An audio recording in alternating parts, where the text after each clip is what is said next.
Hello and welcome to episode number, what is this, 20, 29, 27, 28? It cut off. I don't know. Episode 28, I think it is. Weird. God, we're almost up to 30. I'm old and forgetful. But we are reviewing a great movie tonight. But we have J-Man, our guest this evening. Welcome, sir. Hello, thank you for having me on. I enjoy Giallo movies, so This I'll never get another chance. This is pile one. This is all Giallo stuff. Pile two, and then I got another pile over here, and then a smaller pile over here. This is a good one if you ever want a lizard in a woman's skin. This is really nice. It's like a nice. Anyways, no one. We're never do Giallo stuff, so I thought may as well bring out everything. In case we need to love look. it. I love it, man. No, obviously you've got an affinity for this this genre, and that's why we asked you on to review this, because you kind of brought this to us. So Trina, Mrs. Co-host, is here. Welcome, Trina. Thank you. Happy to be here. And yes, welcome, J-Man. It's great to have you back. And yeah, I am so looking forward to getting into this movie. I loved it. I have watched Dario Argento movie before. I can't remember the name of it now. It's in this pile. I can guarantee you that. Yeah, pile somewhere. But yeah, this was awesome, and I'm looking forward to getting into it. And hell to everybody in the chat. Yeah, what's up, everybody out there? Yeah, this was very damn. It was. Yeah, there's a lot to say about this, but I gotta stall for a moment because we gotta thank the paying customers. So the new channel membership GIF is uploading right now. But let me say what's up to Mr. Pulp Noir, manliness and motivation out there. Lurch Troll, Adega Outlaw. Hail everybody, welcome. Those of you watching over there on X, what's going on? Welcome. I'm not on Rumble. I haven't streamed on Rumble in a minute. I just got sick of their interface. Yeah, it's not as easy as YouTube. I find I don't think I've streamed at all. No, I was doing it consistently, and then it just kind of it's a pain because you can't set up more than one stream at a time. Like you can only do one. You have to go back and I'm like, this is because like you can schedule everything out on StreamYard, you know. But that not so much. But yeah, so let's see here. We'll get into this review. So let me go ahead and we'll thank the paying customers who keep the lights in the studio. Savage reaction to mortal fear.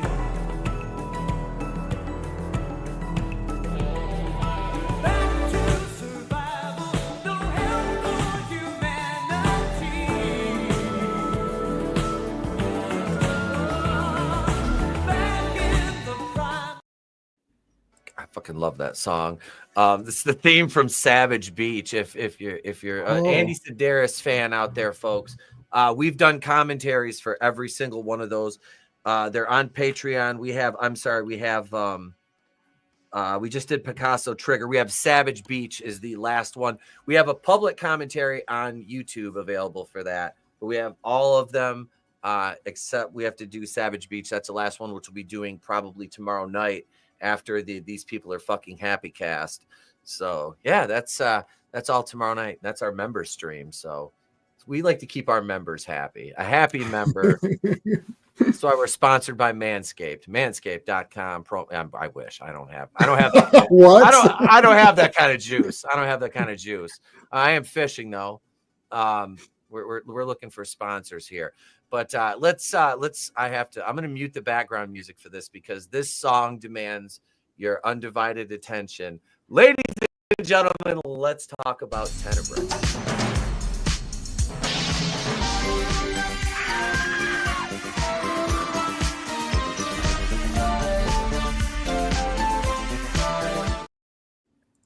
God damn. I am recording that. I will take the copyright every time because that is going to be background music in my damn videos now. That is the best theme since Friday the 13th Part 3 right there. Like wow. that. I freaking love it. Oh my god, it just grabbed like, yeah. I was like, it's guys, that's just one of many. That's one of many. A lot of these comes with the soundtracks too. Like, I can't. I'm gonna open the doors here.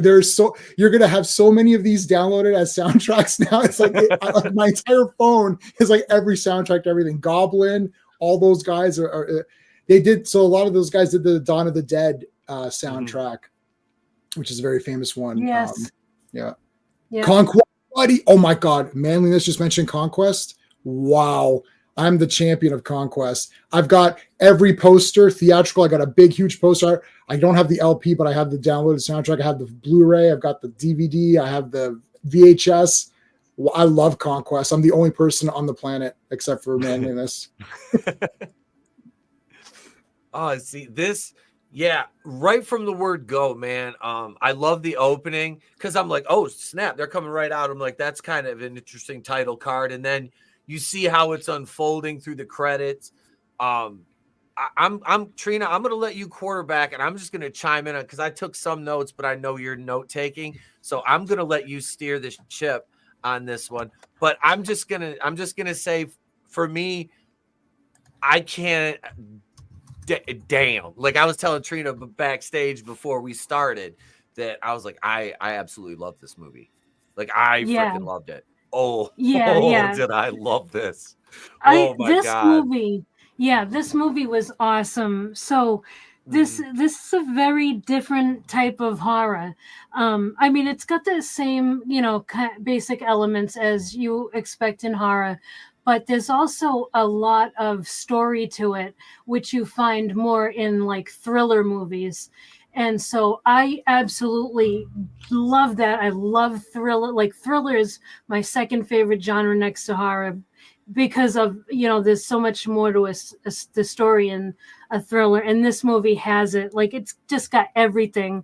So yeah, J-Man, thank you so much for recommending this. Because honestly, I don't know if I would have like taken a look at this just on my own. So yeah, you're the man. You're the man for picking this. I'm so happy because I was nervous. There's only two others literally in my entire friends that I've gotten into this genre. And it wasn't known. I did a big stuff in university for it. And I actually made a Giallo movie myself with a twist and the gloved killer and the mask and like, the mystery elements. And I love this genre, the subgenre, and it's so cool. And Trina, you actually said it all just by observing the movie. It's like the story is good. There's twists. And then you get this gore and the deaths. You get the deaths and gore of a slasher movie with the mystery thriller elements, and it's like, this is kind of awesome. Like it's almost like, why can't every thriller have gore like this, and why can't every slasher have a story like this? And that's the coolness of it. Yeah, absolutely. This movie has got it all, and like even for people like if you're a little squeamish about blood and all that stuff, I don't think this movie goes too far with that. There are a couple of scenes that obviously have it. It is a horror movie, but I still think it's pretty tame. But I mean, this was made back in the day, so I'm not really surprised with that. But yeah, it was just absolutely perfectly balanced. Just, I can't say enough good stuff about this movie. I will buy it on DVD as soon as I can. But it's it starts out. We've got and the opening is great too. So it starts out with a person that we don't see who it is, but we see like they gloved hands, and they're holding a book and they're narrating from the book about someone like committing their first murder and how they felt no remorse and all of that, and that plays a big part in the plot of the movie. And he does that narration and then throws a book in the fire, and then that's when we have like that awesome disco music opening. Yeah, and then after that, we see a guy like riding his bike through over a bridge and through a city. And he's going to the airport, and he's on a trip to Rome, and then as he's on the plane, he's boarding, and we see in the airport a couple of women, and one of the women is staring out the window at the plane, and she's smiling. And yeah, so it was like, okay, so what's going on there? And then that we make it to Rome pretty quickly. And we see this is awesome too. I love how they do this. So there's a woman in like a shop, and she picks up a book by Peter Nail. He's the author, and the book's title is Tenebrae.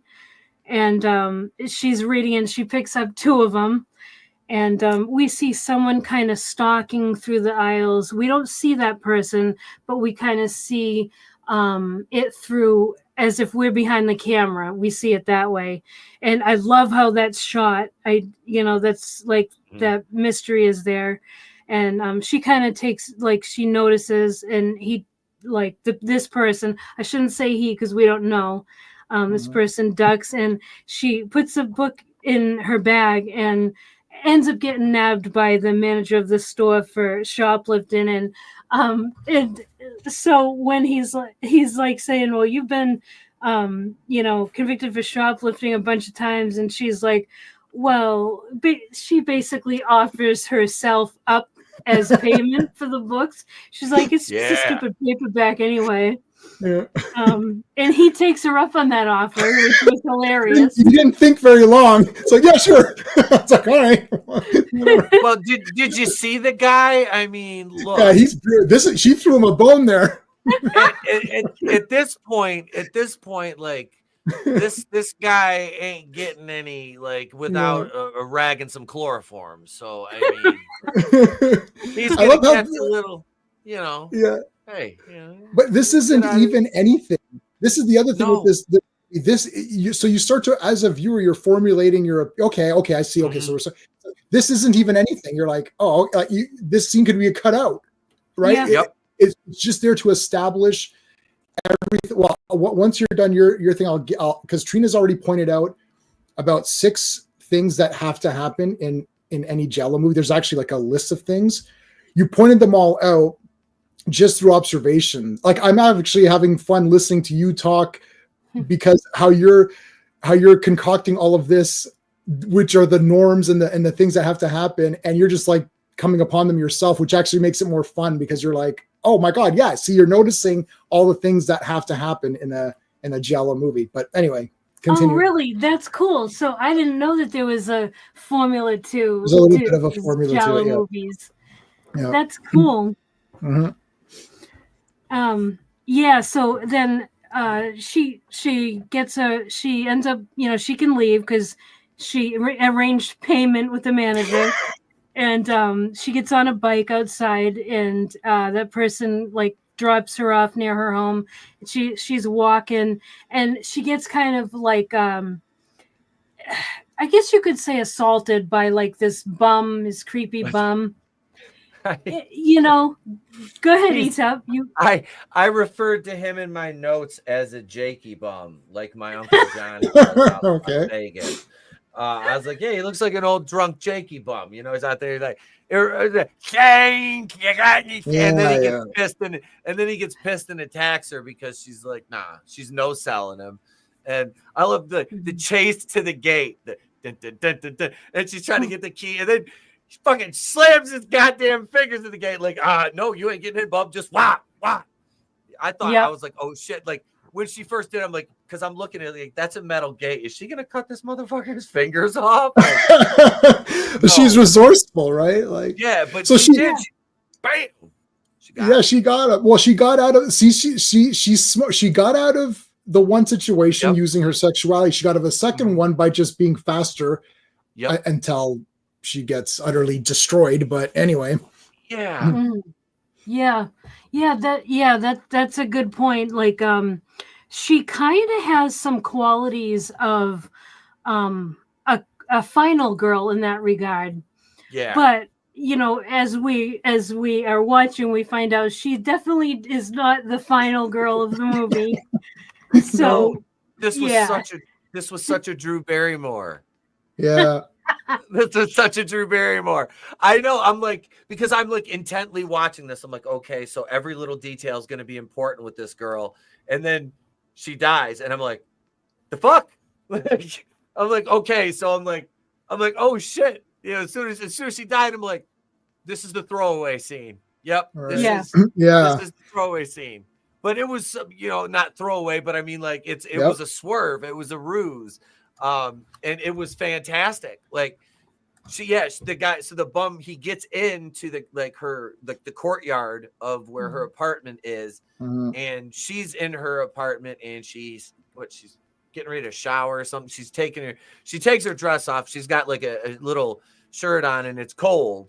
And she when she hears something, and then the bum's at the window. He's like banging on the window, and she has her back to the door frame, and all of a sudden the gloved hand comes out and grabs her, and we see the upward swing with the old school straight razor. Yeah. Yep. Most of the victims, all of the victims in these movies are not just victims to be there, like when you're watching Friday the 13th, which we love, where it's like you're like, oh, they're dead, because there's more to each victim, right? As you go through it, you'll notice like it's not just like that girl, the daughter of the superintendent or whatever. You're like, what the shit? Like, I'm getting ahead, but you know what I'm saying? Like each character, it's like, hey, they're gonna die, and you're almost like, well, wait a minute, what the heck? Like they didn't, they're kind of okay, and even the two women, like they were okay characters. Like it was like they were developing these characters, and it's just like cut short, and you're like, oh, well, I guess, that's it for them. But that's your first thing right there. That girl, this whole sequence, shoplifting. You're like, okay, why do I need to see all of this if they're just going to die? But that's part of it. Well, I like that because it's, it's like that's the thriller aspect of the movie, right? Because in like you're in just a straight shooter slasher, you wouldn't have this kind of following her around the bookstore unless she's important to the story overall. You would just like see her getting taken out. Like they don't really waste much time in a regular slasher movie. And that's what I love so much about this movie is that they spend time on the characters, even if they don't make it at the end. And it just adds so much more to the movie. I totally recommend this to all of you guys watching. Yes. This is such an awesome movie. But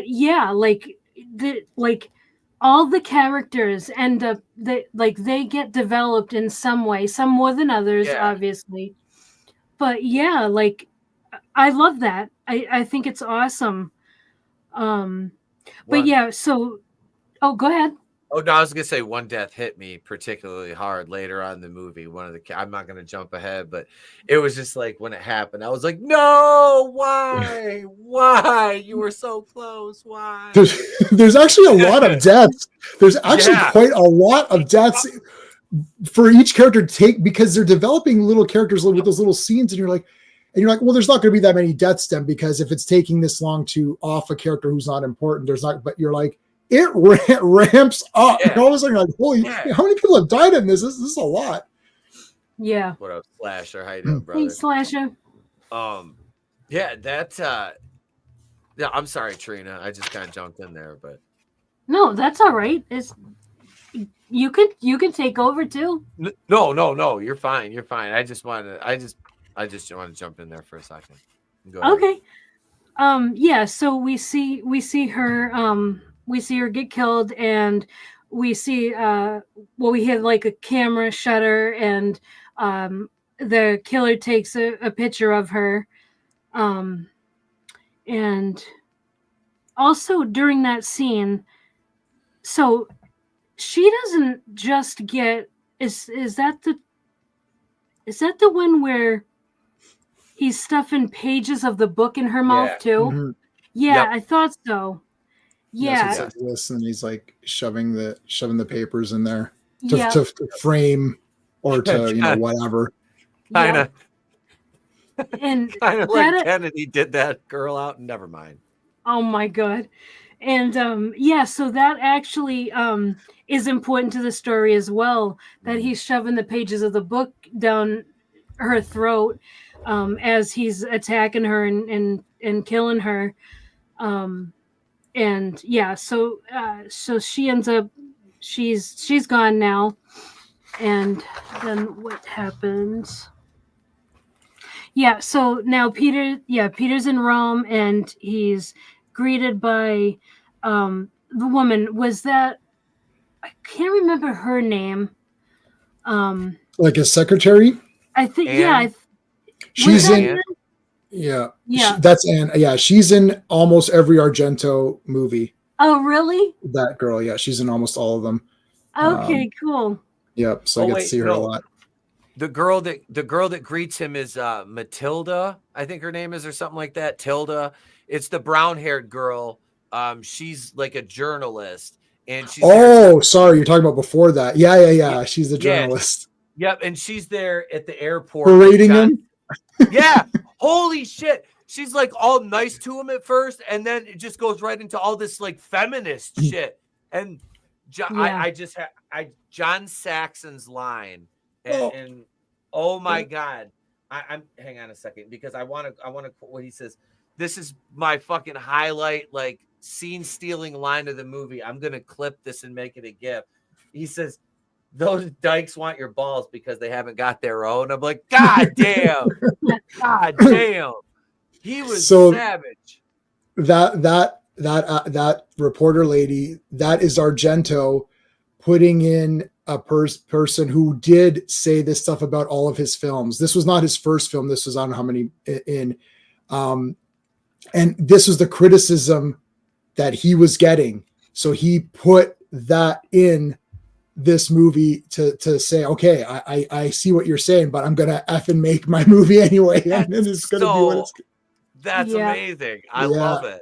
That's a big F you to your critics. Yeah, that's amazing. She's done for too. So that, I love that. So that's, see, I like meta stuff like that. Yep. Because I like how he's like saying, well, would you feel better if I told you I was for the feminist or the equal rights movement or something like that. And it's just fantastic. So knowing that, like that, what you said, J-Man, about how his critics and everything, that just makes that scene so much better. Yep. That's great. And during that time, we see this unknown killer slide an envelope under the door, and it's addressed to Peter Neal. But nobody notices it yet. But there's like a room full of people too. Like, I know. There's a room full. I love it. They're all like, they're there to like interview him because of his novel. And that Matilda or Tilda or whatever her name was, I'm just gonna call her Matilda. She sits down and she's just like, bah, bah, bah, bah, bah, bah, bah. It's like, holy shit. Like, she's like the one person that would come to like a Ben Shapiro like symposium and sit there and like shriek at him and call him like a Zionist or something like that. Like, and then there's going to be Peter Neal destroys or something, like Peter Neal destroys woman at. Like if this was today, if this was today, like Peter Neal, they'd be like show up dressed like handmaidens, like, or some shit. Like that. Like, right. That. But she's like a perfect, like, now that you said this is so meta, this character, it makes so much sense and it's amazing. It's contextually, like, it makes it better. It was cool to begin with, but this makes it better because she was kind of a shrieking asshole. Mm-hmm. Yeah, absolutely. So that little like that get together or whatever, I don't know what you want to call that's over now. And so Peter Neal and his agent are walking out, and Peter asks his agent about, he's like, there was this tall, thin guy who was kind of like stalking in the corner, never said a word. And the agent is like, oh, that's Cristiano, Roberti or Bertie or something like that. Even I don't remember his name, and I've seen this like 18 times or something. Yeah. Whatever. I just put TV guy, the TV critic. TV guy. Absolutely. Yeah. He's just like, oh, sorry, go ahead. No, the actor looks like, what is it? John Waters and fucking John Cleese had a kid. Like, here's this guy. Yeah, he appears in a few other ones too. He's got a look. He's got that like character actor look. Yeah, absolutely. And the agent, this guy actually ends up being important to the movie. And the agent goes, oh yeah, he's he's like a reviewer on TV. I can't remember how he put it. And he's like, he's a big fan. We're doing a show with him Thursday. And so then we see his assistant show up, and Peter's like, and that's when we meet Johnny. Johnny is the one who drove. Oh, that's when Johnny drove Annie up to meet with Peter Neal. That's when we meet Annie, his secretary or assistant or whatever she is, and he. So yeah, he's like, oh, let me introduce you to Johnny. He's a big fan. So this guy's, we're getting like the story that this guy's a renowned author. Like he's known, and there are a lot of fans of his books and stuff. And so he's like, Peter's like, oh yeah, I got you something, Annie, and he goes to pull out his luggage bag, and there's like all the things are messed up in it. Like there's a watch is broken, and like some kind of blouse or something like that is ruined. And he's like, how the heck did this happen?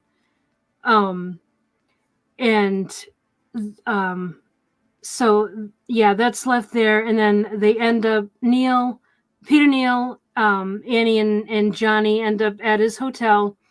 Or is it an apartment? I couldn't tell. It's an apartment. It's like it would be like probably like the modern day equivalent of like a condo. Well, condos, but that's kind of like what it reminded me of. It was like a condo apartment kind of thing, like long-term rentals, things like that, like or like a shorter lease, I guess you would say, because he was there for what was it, like supposed to be like a week or so. Something like that. When they get there.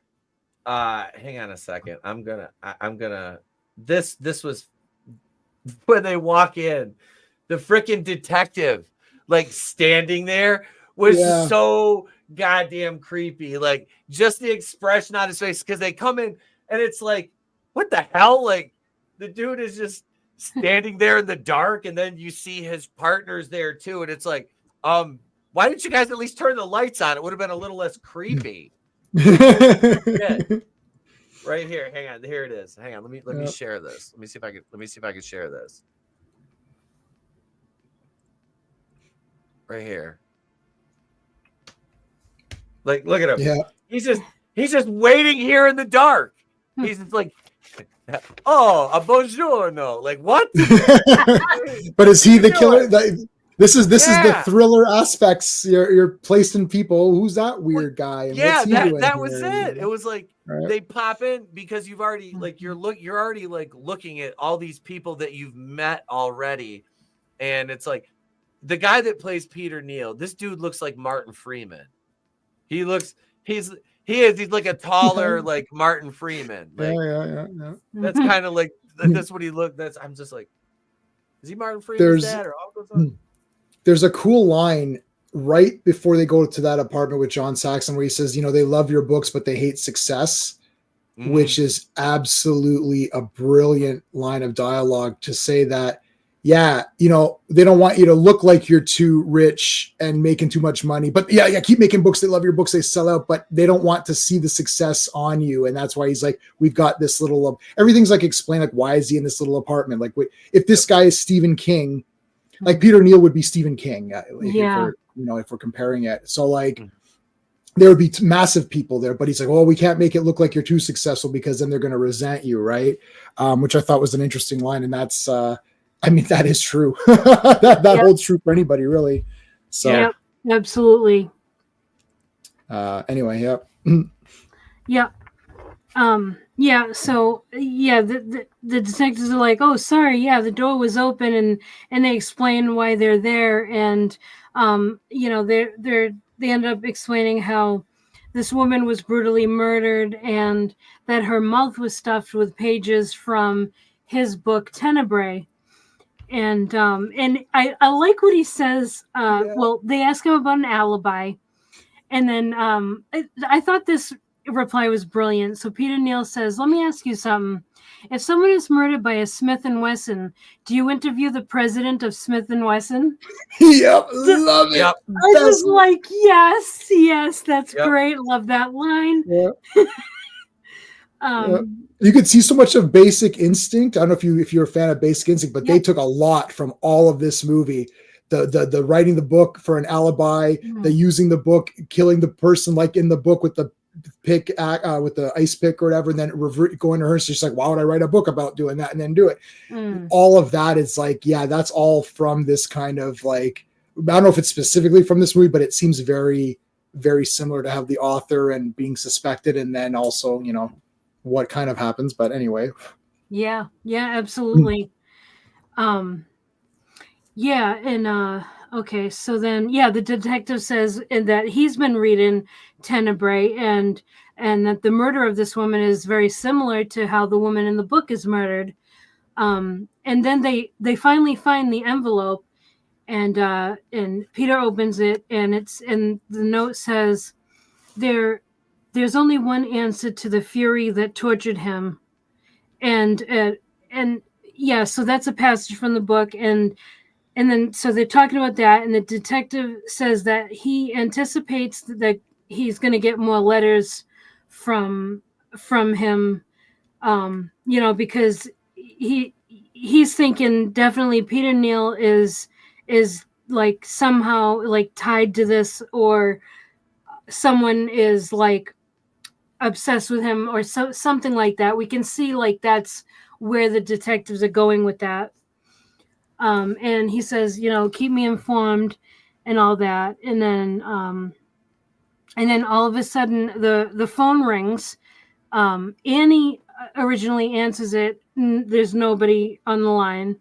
And then her and Johnny go out to like go get some stuff, and the phone rings again. And then this time Peter answers it, and it's a woman on the line, and she's whispering, not anxiety you feel, but freedom. You wrote those words on page 46, freedom to strike again. And then Peter motions to the detectives, like, to you pick up the phone, this, you want to listen in on this. And then she whispers, you told me how, Peter Neal, you and me together, we've just begun. Who's up there with you? I can see a woman. Is that your girlfriend? Maybe she should be next. But I've got other plans. You'll like them. Just wait and see. And then Neal says, hey, listen, and he's like, we should meet. And she says, we'll meet soon, Neal. You can count on it. And then he says, the girl you killed today, she was, and then the woman interrupts him and says, how did you know about her? Who's with you? And then she hangs up. And then the detective like runs down to, he runs outside the building to like a phone booth that's like across the street. Nobody is there at the phone booth, but the phone is sitting on like a little shelf that those old phone booths used to have. Like that's where the phone book would be. But that's it. And he looks down the street. There's nobody or anything. And then we kind of see this kind of like it's almost seems like a dream sequence, where we see like the shadow of what it appears to be a man, but also we hear like this water bubbling noise, and that's important. But we see like this shadow and a man like groaning, and sips water, and then it shows like these guys or kids or whatever watching this woman. This is a really weird sequence.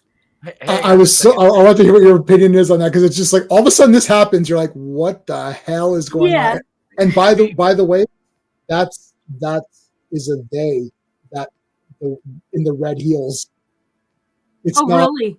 Yes, Dario Argento many times will cast that they them in movies way before it was a thing. Just I'm not sure how that plays. It does play a bit psychologically with what it is. It's not clear in the movie to say that is not who it would appear to be. Like you would think it's a woman, but it's actually it is a trans woman. But he does cast a lot, and it is supposed to mean something because of the perversion parts that earlier they were talking about with the TV critic, where he starts talking about the perversion of humanity and stuff, and what that also, that's why that plays a part there. I'm just letting you know, because it wasn't when I first watched it, it wasn't clear to me. It was only after I researched it a bit that I found out that's kind of part of the elements of the story. But anyways, sorry, go ahead.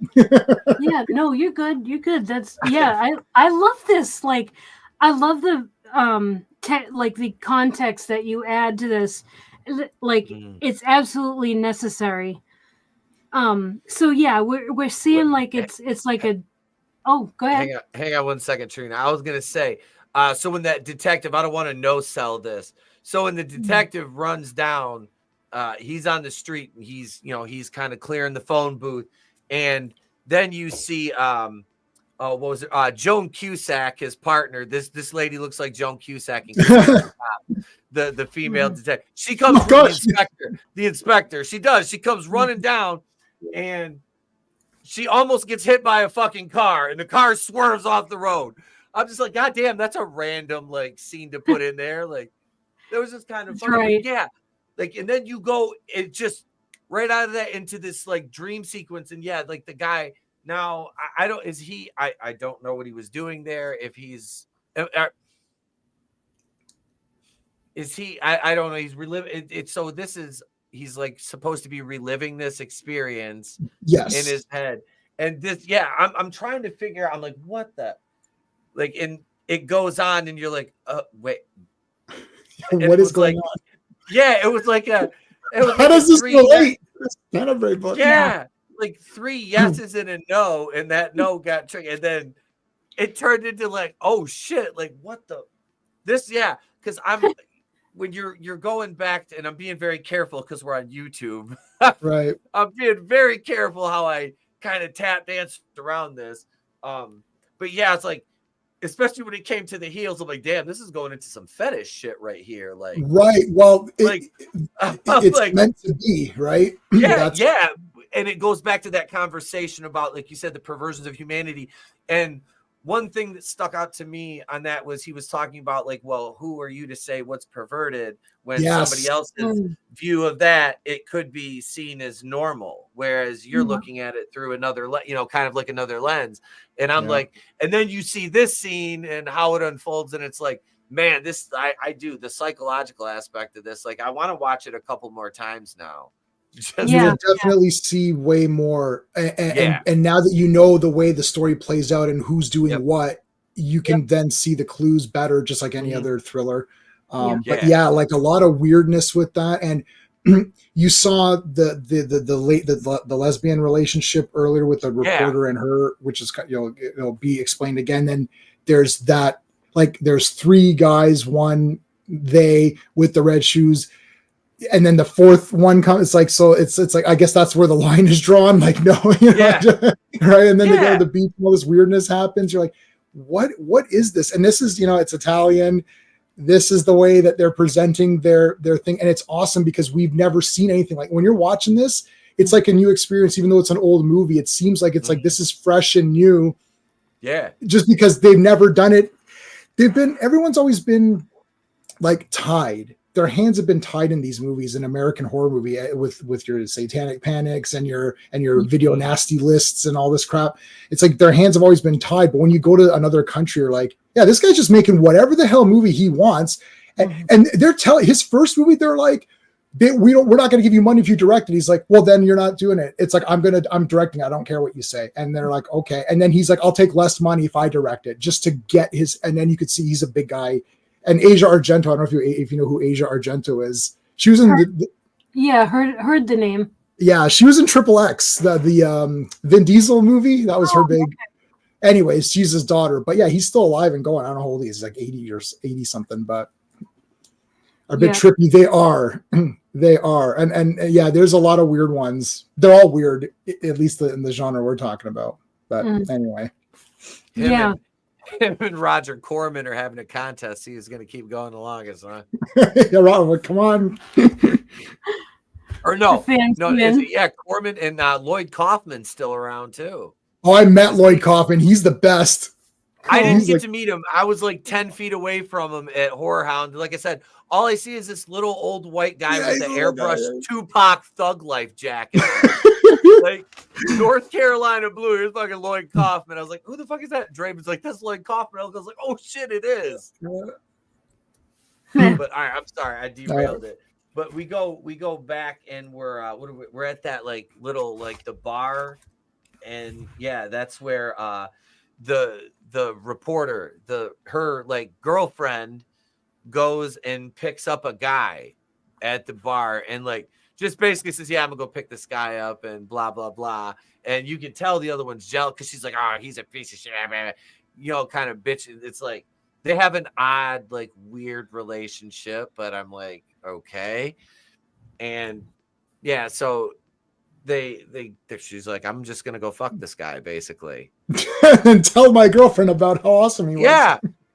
And then like the girlfriend, she's obviously not too enthused about this whole situation. And they have a typical well, I mean, I guess if you look at statistics, the women, the lesbians have the most high rate of domestic violence. And this movie just goes right along with the proven statistics because she throws a fucking glass at her. Isn't it like a vase or something? It's like it's a yeah. Again, the first girl was selling herself to get out of paying for like. Now we've got this relationship which the killer sees as perverted.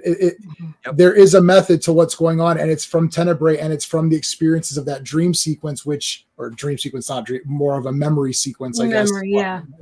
And that's how it all like will tie up into it together, and then you got your guy snapping at the end. But anyway. Yeah. And I love. I was gonna say, and she like I love how the I don't remember the girlfriend's name, not the one that's not Matilda, the femme of the relationship, I guess she would be.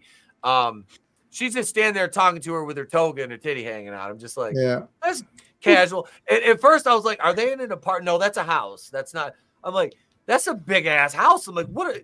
She makes that much money as a freaking as a writer? Like, Jesus. Yeah. And that's like they're very toxic because Tilda is obviously in love with. I can't remember the woman's name either. I didn't even know if we were ever told her name. I don't remember either. I don't think they gave her a name, did they? Yeah, I don't. Yeah, I don't think so. But you can tell that Tilda's in love with this woman. But this woman is kind of like, Tilda calls her a cheap little hooker. It's like, that's, it's an appropriate term for her. But it's like, it's sad what ends up happening because it doesn't seem like Tilda should end up getting the end that she gets. But when you think about the future conversations between Peter Neal and that TV interview guy, then it does kind of make sense when you only strictly apply like Christian principles to it, like just the fact that they're in a lesbian relationship is a trigger for the killer. Yep. And this is actually a part that I really love because nothing in this movie is a wasted scene.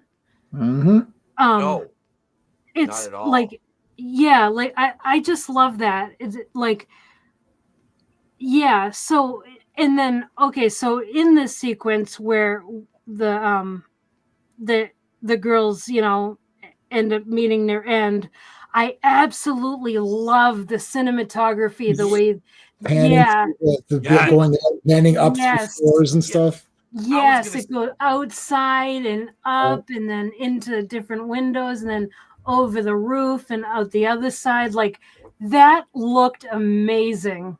Is that a typical Argento style? Yeah, Argento likes doing stuff like that. There's a lot of like long takes and just panning around and doing stuff with the music playing, which is great too. And I love how the record player is the soundtrack. You're listening to it, which is kind of incorporated. It wasn't background music. It was what she was listening to, which just so happens to match, you know, everything else. But yeah, the visual styles are crazy. Like, I mean, some of it, this one, I mean, if you've seen Suspiria, which it's Giallo adjacent, it's Dario, but it doesn't have the gloved killer. Once we get, there's one more thing we get to, and then I'll give you guys the rules that we're not at the full rules yet. We'll get there in a minute or two, and then I'll tell you, like, yeah, it's not full, but that movie is visually crazy, stupid, insane. The original Suspiria, the remake is its own thing, and it's like, but the original one is awesome. But yeah, Dario's great for that, like great shots and stuff like that. Yeah, I love that. That looked awesome. Yeah, and yeah, like you mentioned it. Yeah, I made a note of it as well, that the song playing in the house is like, at first you think it's like the soundtrack, but no, it's actually that woman upstairs. It's on her stereo, and we know that for a fact because Tilda downstairs is like, "Will you shut that off?" And it's like, oh wow, no, it isn't just background music. It's like, that was cool. I loved that. Yeah. I thought it was like the actual like the soundtrack, like the score to the movie. Yeah, that had me, until she, like you said, Tilda yelled at her. I was like, man, that's my jam. What are you doing? Turn that off. So it is the soundtrack. It is the score of the movie, but they turned it into a record, which I don't think that record exists unless you bought the soundtrack to Tenebrae. It's like Spaceballs, the movie. When they watch Spaceballs, the movie in the movie. They did that in Friday the 13th Part 3. With the disco theme was playing in the convenience store. Shelly and the girl ran into the Ali and the other bikers. In that little store. It was playing in the background of the store, and they also did that in the TV show Dallas.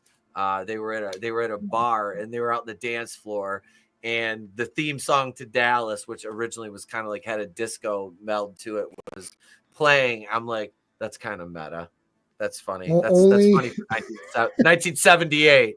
I like that show. Anyway, back to only on Wrestling with Horror are you guys gonna get Tenebrae and Dallas connections. That's but nowhere else is that. Did anyone make that connection in the history where my of brain the goes? You've mentioned Dallas quite a few times.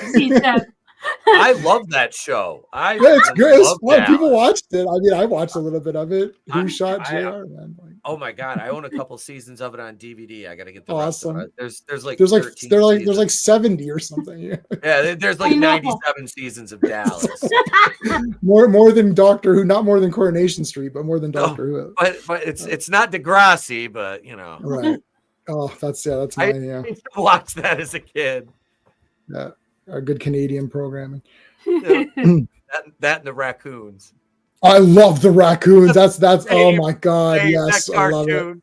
My Yeah, kid, I love it. was showing him. Okay, I'm done. Yeah, all right. Canadian content. I'm Canadian, so as per our rules in Canada, you have to have 10% Canadian content. That was it for this stream, so we're good. Now we're good to go back to. We've got it covered. Yeah. That's great. So Tilda ends up getting it by okay. So we hear like she's putting a shirt on, and then we hear pervert, filthy, slimy pervert, and then as she's putting this shirt on, we see like the gloved hand and arm kind of go up, like go at her and grabs her, and then she gets slashed and killed. And then her lover upstairs, she hears, she's getting out of the shower and she hears like the commotion downstairs, so she's calling for Tilda, and then she kind of like decides to go like check it out, so she starts to walk, like down the stairs a bit, and then we see the gloved hand and the blade that the person breaks the bulb, so that light is dead now, and but she sees that Tilda's dead, so she's like freaked out. She starts running upstairs, but she ends up getting killed as well, and then we see, just like the first kill, the camera flash, and we hear the like camera noises, so photos taken again, and then the next thing we see, we see like this photo lab type thing, and we're hearing water noises again, just like a little bit earlier, and we see like a blade being rinsed off, and the pictures that we see are like the hanging up there of the dead women, and so we know now that that's like his, or I shouldn't say his because we don't know for sure if it's a male or female. We see the killer's like lab, whatever you want to call it, is lair, and so I thought that was cool. I like how they did that. Though we know what the water noises are now from hearing it earlier. We didn't know where that water noise like that was coming from. Now we know. I like how they did that. That was clever. So then it cuts to Peter Neal in his apartment. He calls down to the rental office. His hot water is like not working. So the guy sends his daughter, and she's like 5,000 lira, please. And like, I don't know what that translates to American money, but I just thought that was funny. And she gets like, she gets prepaid for a service call. Yeah, like that was funny. That was odd. So that was her dad. She's shaking down her dad, and mind you, she is supposed to be like a teenager, like young. And I'm just like, man, it was kind of swarmy the way he was like, she like walked by him and he was like, oh, I'm like, dog, she's a child. Like, come on, man. He says it's jailbait, or he did. I'm just like, oh. Anna's like, oh, what's going on over here? It's like making friends. Like, no. It's No. She's fixing the. But he's like, your voice was deeper on the phone. That was funny. Yep. That was my dad. Talking to her dad, yeah. It's like, and then because they took a lot of like time with her like character, they gave her dialogue, so it's like there was setup for her. So you're like, okay, she's gonna be involved somewhere down the line. You kind of get that feeling, unless it was a swerve like that movie we watched last week, He Never Left, with Cindy, the gas station girl. Remember that, Trina? We were talking about that, Yeah. how they're like, they introduced her, they gave her all this dialogue, they set something up, and it's like, ha ha, red herring. Yep. Oh, awful movie. Yeah. But that is not this movie, which was way better. This was fantastic. Yep. And so yeah, so another part that so that all happens with the hot water and everything. That's fixed now. And she oh yeah, I like how she asked him about another book of his, which was not Tenebrae, and I can't remember the name of it now. I don't remember either. Yeah, but I like that, and I was wondering if maybe that book was less degenerate. I don't know. I don't know.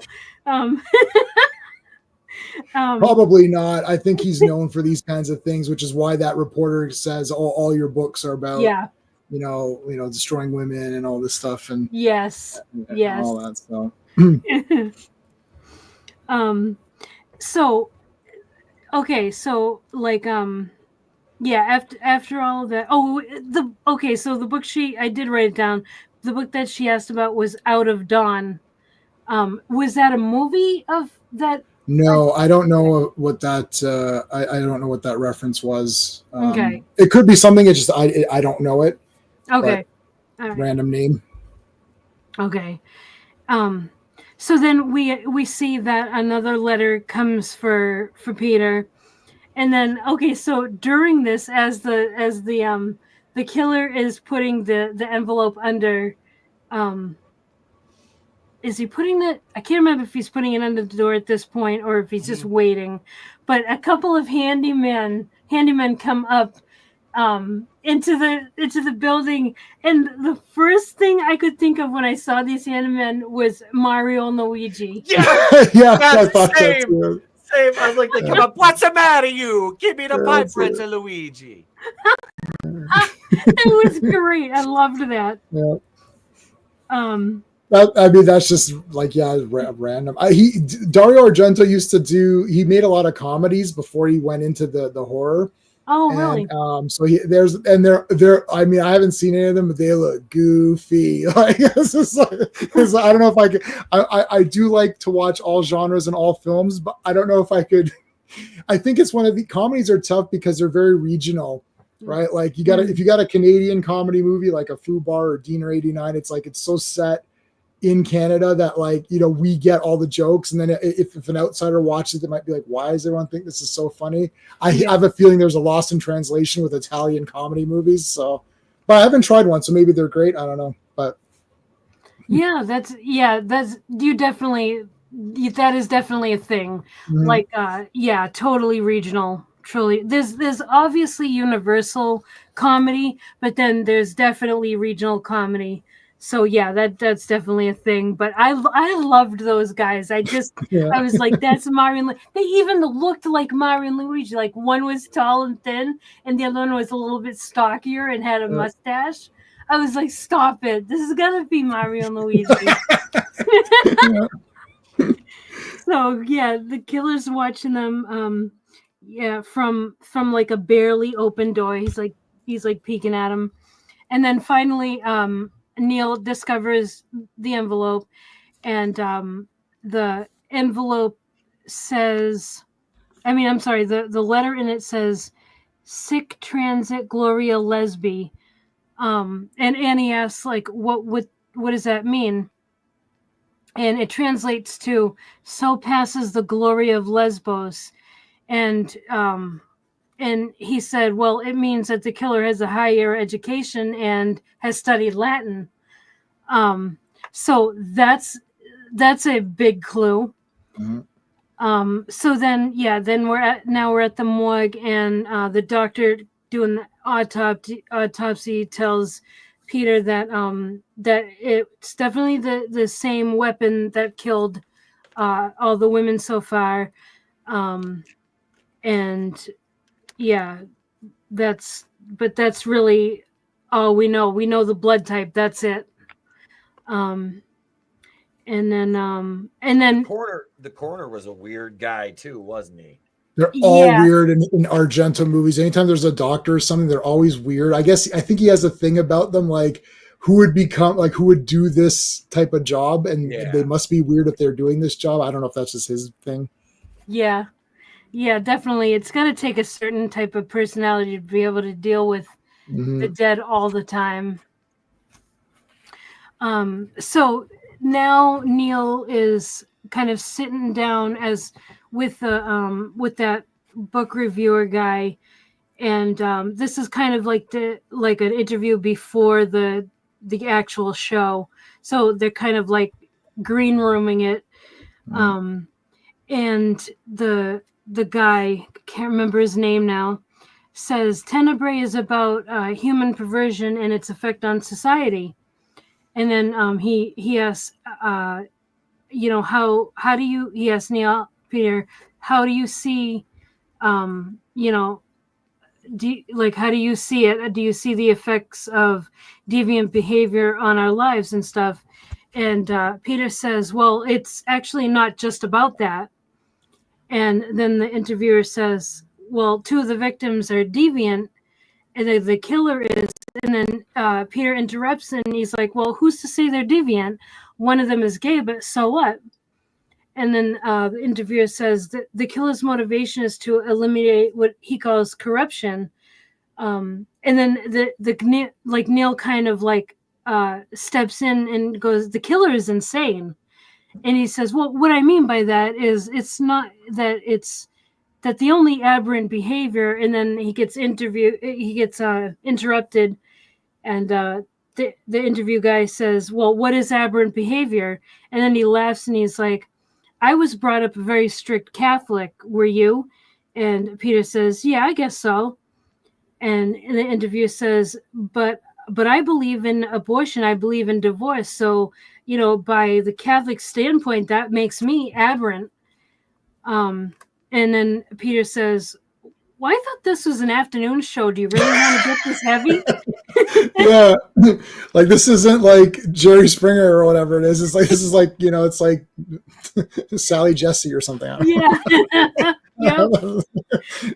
And so then the interview goes, well, I guess not. It's just that I'm generally very interested myself.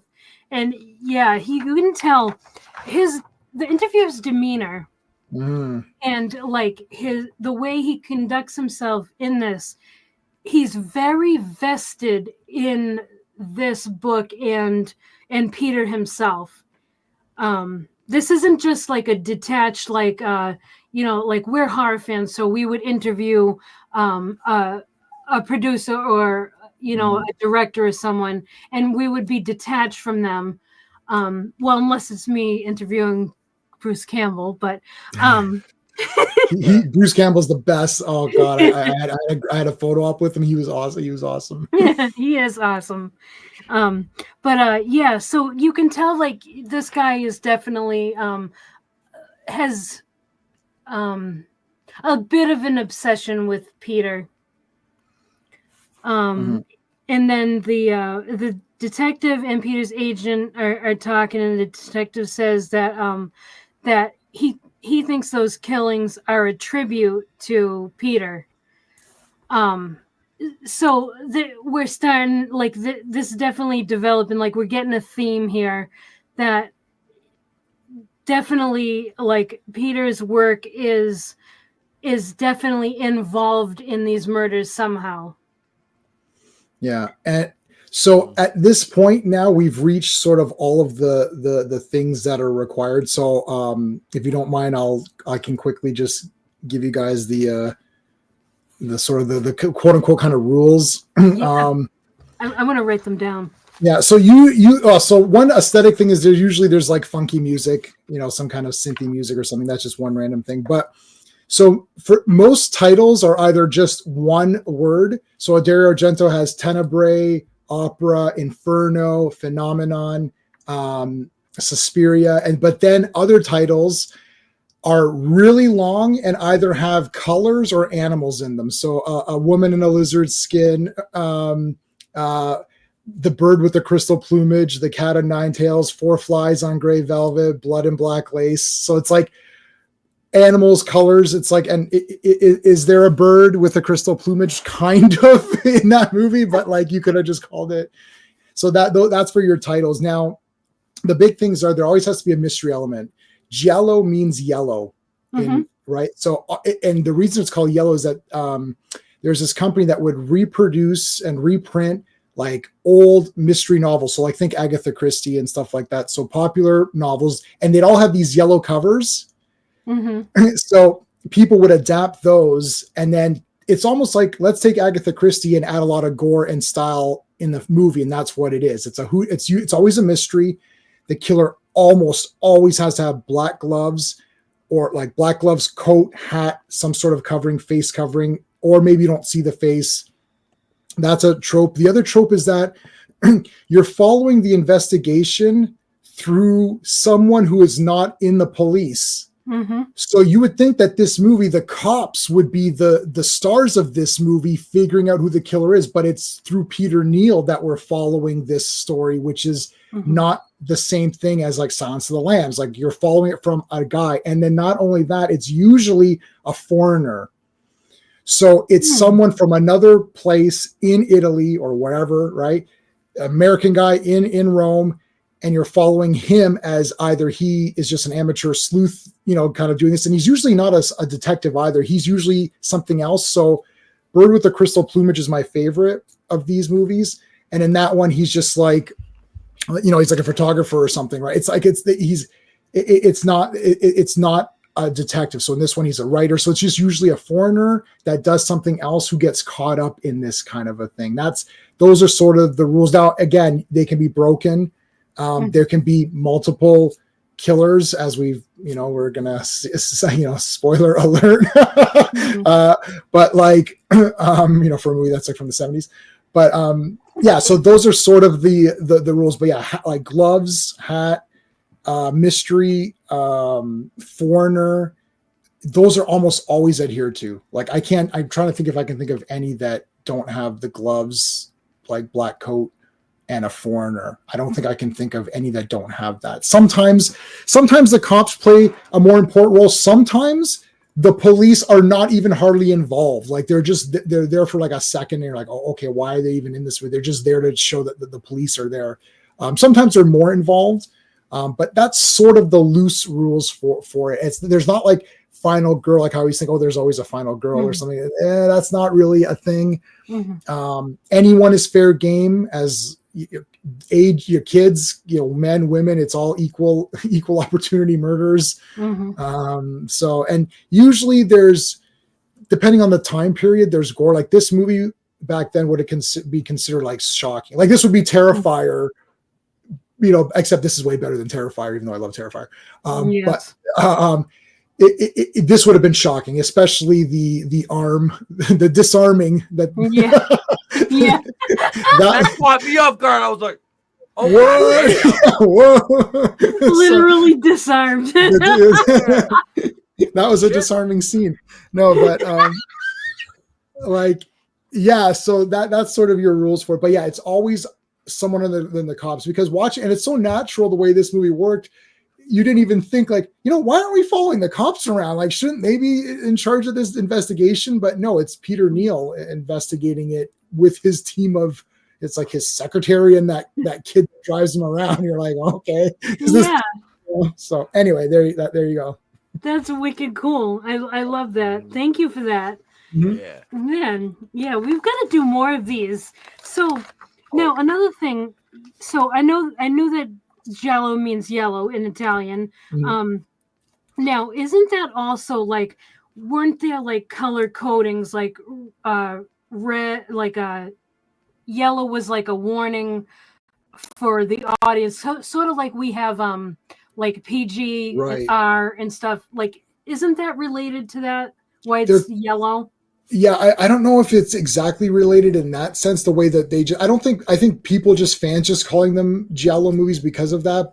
I know that there's like red. I mean, we see even here we have red band trailer, so it's red. I know China uses categories. So like, for example, category 3 would be your guys's NC-17, but in Canada, we don't even have the same ones in Canada. Nothing is rated R. Here, rated R anyone can go see rated R, but you have to be 18 no matter what. So our rated R is your NC-17. Okay. Your rated R is like our like, oh gosh, like you know, anyone can see, like I could see rated R movies. Like I saw little kids at, like, you could see like little kids were at Freddy versus Jason and stuff. Like so I mean rated R in Canada or 18A like is nothing. Like there was nothing 18A that I can remember in the last, like, I think maybe American Psycho was 18A because it had the full sex scene in it that you guys didn't get. You guys had that scene removed. So the rating systems are all different. Yeah, I know China, like they have category 1, category 2, category 3, and that's the big one. I don't know how would the Italian ratings go, because everything I buy has convert. If you're in Canada, whatever you buy, it gets converted to Canadian. So I never see the way that they, like, I know the UK has those little squares that have their category in it. So on mine, it's like, I don't even know if you'll see it. It's like a sticker on the back or something. No, I think I usually take the stickers off, so it's not on here. But anyway, but it could be a thing. I'm not sure. Mm-hmm. All right, very cool. Yeah, thank you for that. That's awesome. I love that.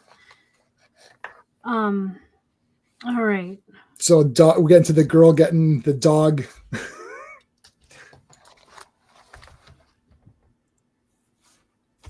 He offers the girl a ride or something, and then I think that's where we're at. And then it's like the longest death ever. Oh my God! Talk about death by 1,000 cuts. Holy shit! It's like, geez, this poor girl. She was a nice person. She didn't go with the guy. What the heck? She didn't go with that guy. She said "F you" and he took off. And then she kind of just got in the wrong place at the wrong time. It was just a series of unfortunate events with this character who just, like, the dog attacking her, and then she falls to the lair of the guy and then finds his, like, secret base. And it was just like, it was crazy. But that was an elongated kill scene for that girl who really was like a nice, a decent person. Yeah, absolutely. Yeah, they took us on a ride with that one. Yeah. Like dog chasing all over God's creation, and then but I like how she ends up. She ends up at this house. It's a nice house, and so she's trying to get in because the dog is like in hot pursuit of her, won't let up. So she sees like keys dangling in the door to the basement. So she decides to go in to seek shelter, and she goes in and she sees a bunch of photos and articles and stuff and all kinds of like evidence that like she realizes she stumbled into like something definitely like probably the killer's lair, and then she starts looking for a way out, but the dog is still at the door like barking for her. So she goes around and she finds like a door that leads up into the house from the basement, and it's a beautiful house, huge. It's got really nice art on the walls, so you can tell whoever this killer is very well off.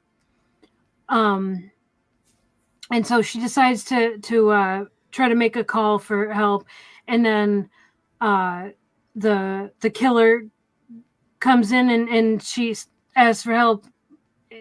We don't see the killer, but we know that the killer comes home, and she's like, "Oh, please help me," and all this stuff, and then we hear the voice. And it sounds like a female's voice. It says, "Spy, damn little spy." And then this killer starts going after the girl with like that razor thing. And so so she's getting chased. She ends up like making it out the sliding glass door, and the killer's hand, like it's like as she's reaching out the door, the girl slams it on the killer's hand, and the killer loses her razor and it goes like into this water pool thing, and so she kind of is able to escape a little bit. And this is a little bit of like, here we have some horror tropes here. Right. Actually, this whole scene with this girl, it has a lot of horror tropes. Mm-hmm. That was fun. That was fun to watch. So she's like running. She fell, and we see the killer like pick up and like an. Well, we actually don't see that it's an axe until later, but the killer picks up the axe, and then this girl makes it like to the fence, goes to climb it, the fence breaks, she falls. It's like one disaster after another, and then she ends up like getting the axe. She gets axed. She gets axed. Well, my favorite part is when she's getting chased and she's taking all the evidence. That was so Yeah. cool. Oh though. yeah. And she's throwing it. But it's Like, here, and get back. yep. Like, yeah. Can I have a mulligan on that? I mean, Come that on. was Can I have a mulligan, please? for real. It was like, here, if I just give you the evidence, can I live? Like, that Right. was hilarious. I'm thinking to myself, what is going on here? She was smart enough to take it, though. Yeah. Right. And had she gotten out, she would have been the black hero of this thing. I know Yep. where the guy's face is. Here's the evidence right here. Let's go nail him. Yep. Did you guys? So the first time you saw this, J-Man and Etep, I know this was your first time. Did you think she was going to make it out with the evidence? No, I mean, gosh, I saw these like, so I don't know. I was it's like 30 years ago or so, or I don't know, 27 years ago or something. Oh, I wow. saw these, so it's like I didn't know what the heck was going on. I had them all. I would just rent whatever I could rent, and I had them all on shitty VHS tapes or bootlegs. And I got DVDs. I remember getting the DVDs, thinking, "Wow!" But I don't think I guessed anything. Like I'm watching this movie, I just wasn't prepared for it. Once you've seen about like 4 or 5, you're in the groove of it. But I just got one, Blood and Black Lace, which I hadn't seen, which is a proto Giallo. It's sort of like the beginnings of it, and I was like totally stunned. Like I was like, "Oh man, that was awesome!" I was like, "I didn't get I thought I got it, and then I was like, shit, that was good." So no, I didn't guess shit in this. I didn't guess the killer. I didn't know who was gonna live. I didn't know anything. I knew. Hey, that's the dad from Nightmare on Elm Street. That's about that's the extent of my knowledge when I watched this movie. Yeah. I Oh, sorry. Go ahead, Etep. No, I was gonna say I love seeing John Saxon in this because you told me he was in this, and I was waiting for. And when he showed up, I was like, "Oh shit, there he is!" There's John Look, it doesn't Saxon. fall off. Yeah, my hat doesn't fall off. Was he trying to be one of the motherfucking Rat Pack or something? Yeah. Yeah, this was awesome. The scene after what's her name, Maria. Maria, the young girl, after she dies, like the next morning, like the guy with the lawnmower. That's freaking. That was so cool because you see it and you think it's just debris, and then you're like, oh wait, that's the shit that. Yeah. Oh, and then you see like her. I think it's like her feet first, and or her hand, and you find the body. It's like that was a really cool scene. Yeah, I was thinking we were gonna see something gruesome. Right? Because he just ran a couple of the things over. I'm like, is he gonna run over the fucking body? Yeah, that's what I was thinking. But no, they didn't go there. No. Yeah, I think it's the next day. I'm not sure. The detective is reading another letter, and the letter reads, "I grieve for this child. Her death was the only way I could be free to go on. I will eliminate those who disgust me, the human perverts. Soon now the corrupter himself." And then Neil says, "That's me." Mm-hmm. Yeah, he's talking about me. And the detective says, this killer knows all about you. Like when this person knew when you were going to be in Rome. You know, they know your schedule, all this stuff. basically like warning him, like, this is, could be someone close to you, whatever. It's definitely someone that knows all about you. And then we see Peter, Annie, and Johnny trying to figure out who the killer is. And I like how they kind of go down on the floor and they're like doing some detective work. Yeah. Yeah, they get all the like stuff on the floor and they're trying to piece the puzzle together. And then Neil, and then they're talking about like who the killer might be, and Peter assumes it's male, and then Annie said, well, he says he, and then Annie says or she, and I like that. And then Peter remembers, there's his name, Cristiano Birdie. He's the TV interviewer guy. Right. Yeah, so that was his name. I kept calling him the interviewer guy. I've this. I was like tons of times. I never remember his name. Like, the TV guy or whatever. Yeah.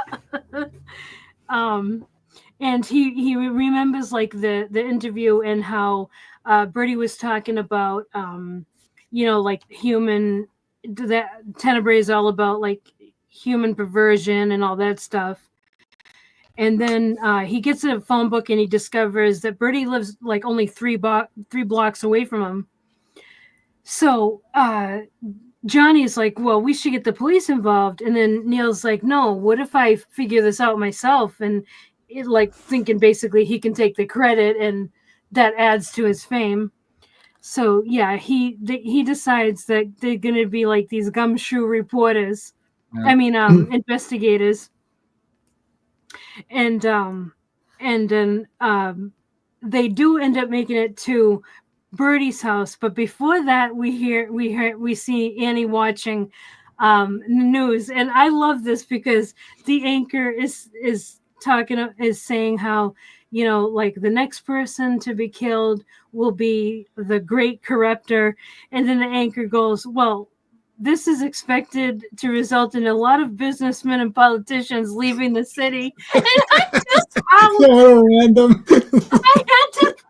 I had to pause the movie. I was howling. That was hilarious. It's like such a random attack on these guys. Yeah, all these politicians better be wary because they're all corrupt. Yeah, that's Dario Argento throwing that in there, saying Yep. That was great. Well, now we know why he really wanted to find the killer too, right? See, you watch that a second time and you know what Peter Neal ends up happening with him, and you're like, oh, that's why he's so gung-ho on, let me see if I can find this killer. It's like, because I can, do what I got to do. Yep. Okay, so she shuts the TV off and heads to her car, and then across the street she sees a woman, and she's like, Jane, and then she, as like this woman is driving, she gets a really good look at her face, and she realizes that is this woman Jane, and so because earlier in the movie they talked about how like Jane has basically been kind of like a thorn in like Peter and Annie getting together. He's been like a thorn in the side of that happening, and Peter like didn't he call her crazy and stuff like that? Well, he's engaged to that lady. Yeah, and then later we find out that he's engaged to her. Yeah. So that was a surprise. But so Annie goes back in and tries to call Jane, because they did try to call her earlier when because when earlier Peter and Annie were talking, and Annie was like, oh, I think it was Jane that did that to your luggage. And then Peter tried calling and there was no answer. And she was like, could Jane be in Rome? So now that Annie sees Jane, she's like, wow, holy shit, she's actually in Rome. So she tries to call Jane, to kind of confirm. And again, no, she just got the answer machine. So that's pretty much confirmation she's in Rome. So now we see that Peter and Johnny make it to Birdie's yard, and then we see we see a shot of like the killer destroying the razor. He's like smashing it, and then he's like getting rid of evidence and whatnot. And then Johnny goes around the other side of the house, and because there's a lot of glass to this house, so you can see him clearly. So he goes around the back and he's looking into the house, and then suddenly we see the killer go up to Birdie and says, "Yes, it was me. I killed them," and takes an axe to his head and kills Birdie. So, and then right after that, he throws like this strange item through the glass, and so like Johnny has witnessed this. He decides to go check on Peter, who is on the other side of the house. Peter has somehow hit his head and is bleeding, and so he helps Peter to the car. And then Peter's asking, like, "Did you see the killer?" or anything like that. And Johnny's like, "No, I didn't see anything." And then they drive back to Peter's apartment. And then, like Annie's taking care of Peter's head and whatnot, and he asks if she can stay. And then poor Johnny, he's just like he's just sent to go home by himself, and he's the one who like witnessed the murder. But then she's like, "Yeah, I'll stay," and all that stuff, and kind of makes a bed there. And she says, 6 years, we've worked together, and we've never spent the night together.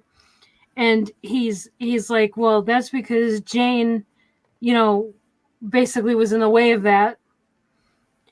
And then they get close, and I guess it's alluded to that they get it on. Mm-hmm. And then we see like this dream sequence where the woman from like that beach scene, that memory sequence, we see her, and she's kind of standing in like this courtyard type, backyard type thing. It's a nice area.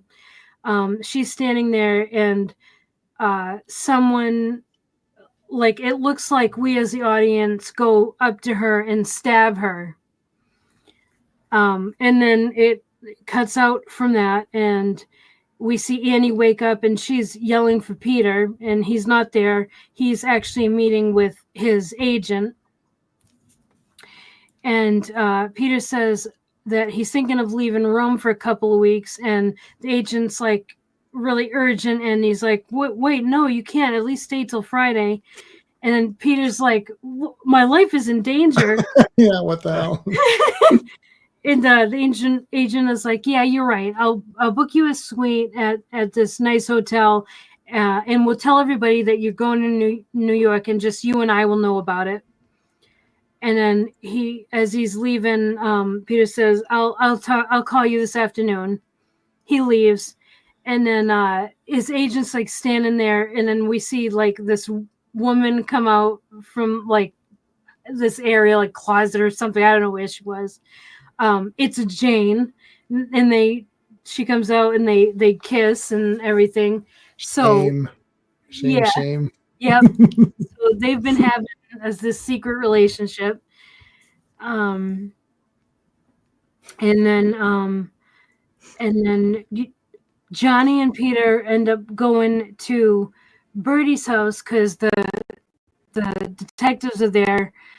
And Johnny's like, I can't go. And he's having like kind of a PTSD moment in the car, and he nearly crashes it on the way. So Peter gets out, and he's like, "I'll walk the rest of the way." And he sends Johnny away. And then the detective is showing Peter around about how much, like, he's showing Peter how much info the guy had on him, and like how obsessed he was. And has some information about how he grew up in Rhode Island. And then they're outside talking, and I think it was it Peter or the detective says That's Peter, the Conan Doyle, the Sherlock Holmes quote. Yeah. He quotes Arthur Conan Doyle, and he says, "When you've eliminated all the impossible, whatever remains, however improbable, must be the truth." And it's from the Hound of the Baskervilles, and then so this base, like, they're trying to tell us basically, like, it's not over, or there's more. It's weird. It's like someone who's dead should not be dead, or which is the killer, should not be dead, but he is dead. And then someone's alive who shouldn't be, which is he's alive and he really shouldn't be because he's the one who was going to be next. It's weird. It's like if the killer succeeded in killing Peter Neal, that would have prevented the deaths, of the other characters. But then the other killer would still be around too, right? So, I mean, I don't know. It's just, it's a neat scene in the second viewing because you're like, it's more sinister. Yes, absolutely. And so what I took from that when I watched it was that, like, there's gonna be some kind of twist that we don't see coming. Mm-hmm. There's definitely, like, way more to this story. There's something there we have no idea of. So I really like that. That was an interesting scene. Yeah. And then we see Jane, like, go into her apartment or whatever, and there's a package there for her on the ground, and she goes in, she opens it, and it's a pair of red shoes. They're red high heels, and now they're the same exact shoes that the woman we keep seeing in this, like, memory sequence is wearing. The first time we see these red shoes is that first memory sequence where she's on the beach, and that woman or whatever sticks her foot down this guy's throat because he hit her, and so, like, this is definitely important. These shoes are important, and that scene is very important. We definitely get that. And then you think it's the critic. If you're watching the movie the first time, you think, oh, maybe this was the critic who was humiliated by her. He hit her, then he hit her, then he was humiliated, and then that's the thing. But the killer is dead because he's admitted to the killer, and he's dead. So why is this red shoe thing still going on? Like, you assumed it was the TV critic's backstory that we're now seeing and come to pass, but you're like, well, wait a minute, why is this scene happening? Like, this should not be happening. This guy's dead. It's over. But look, there's 15 minutes left in this movie. What's going to happen? Yeah, that got me at first too, because when the Cristiano got killed, and they showed that, and I'm like, it hooked me. I'm like, wait a minute. Yeah, what is all this about now? I was like, oh, okay, so I was completely wrong. All right. Yep. And then, okay, so the next thing we see is, like, Peter's agent. He's kind of like, he's just sitting in this, like, city park. I don't really know what it was. It's like a square or something where a bunch of shops are. It's beautiful. And he's just looking around, kind of observing his environment and stuff. And then all of a sudden, he gets stabbed, and it looks like he gets stabbed by the thing that was thrown out the window when Johnny was watching Birdie get killed. Remember that? The killer threw something out that glass? It could be that. Yeah, I can't tell. Yeah, it's hard to tell, but it kind of looked like it. But yeah. But the way it's done in the same manner as the red shoed person was killed, right? The same shots, POV going forward in. That's not the way the other killer operates in the death scenes. So even the shooting of the death scenes is important to the clues of who's doing what, which is, I've never seen that in any like slasher movie. Like, does Jason kill in a different way depending on what's, you know what I mean? Like it's like, that's really, I thought that was so cool. It's like, oh my God, this is, because it's visually cueing you to the death of the red shoe person or whatever, girl. And you're like, oh, this is because he died in the same way, not the way that the other killer was doing the perverted people. Yep, absolutely. Yeah, so it kind of seems like there might be two killers. You know, it definitely there's a difference between the kills, and we know that actually because Birdie was killed with the axe, and it was his lair in his basement, and now he's gone. So we know that there's another one now, because with the agent getting killed, obviously it's someone else.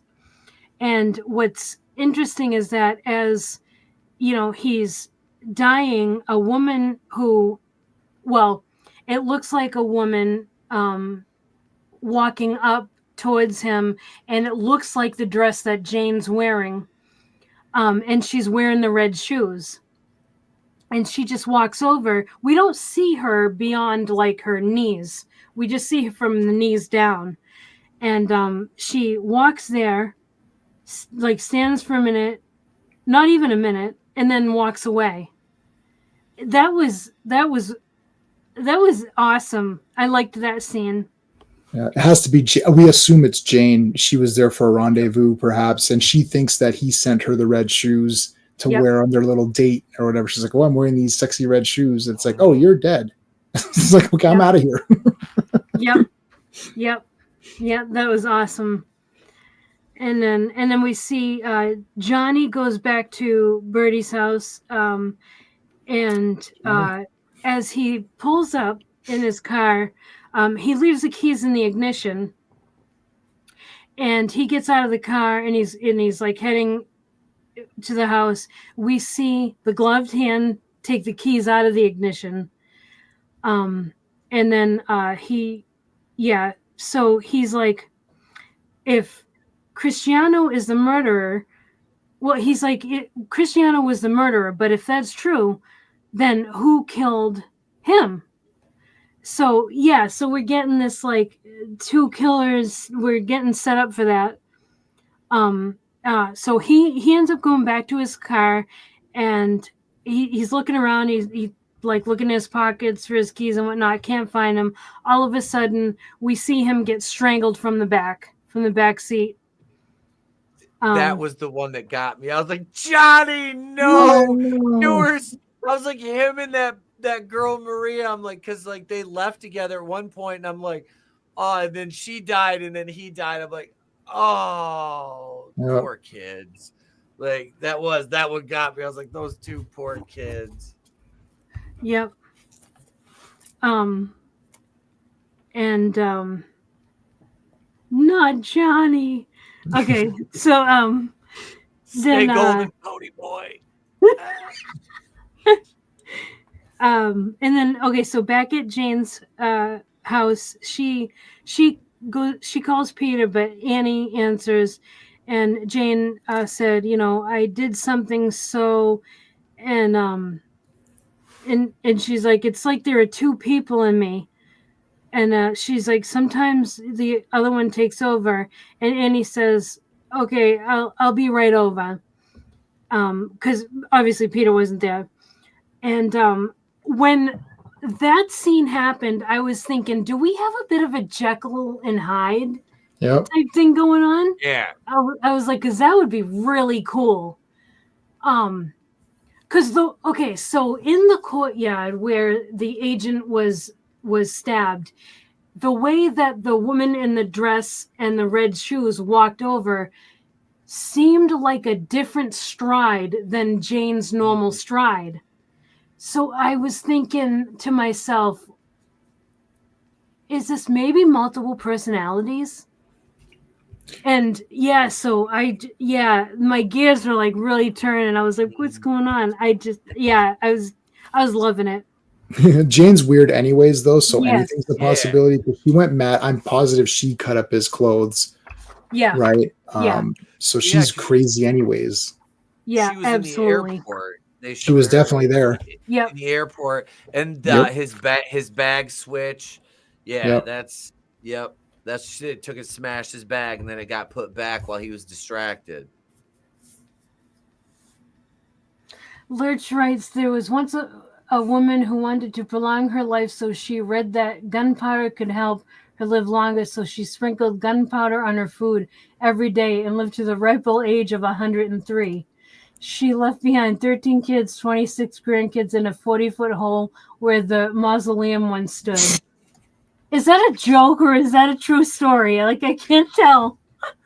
I guess the gas in the body ignited the. kind of. So we see Jane waiting at her house. She's got like her gun there, and where she's sitting at her table, there's a huge window, and she's just kind of sitting with her gun pointed.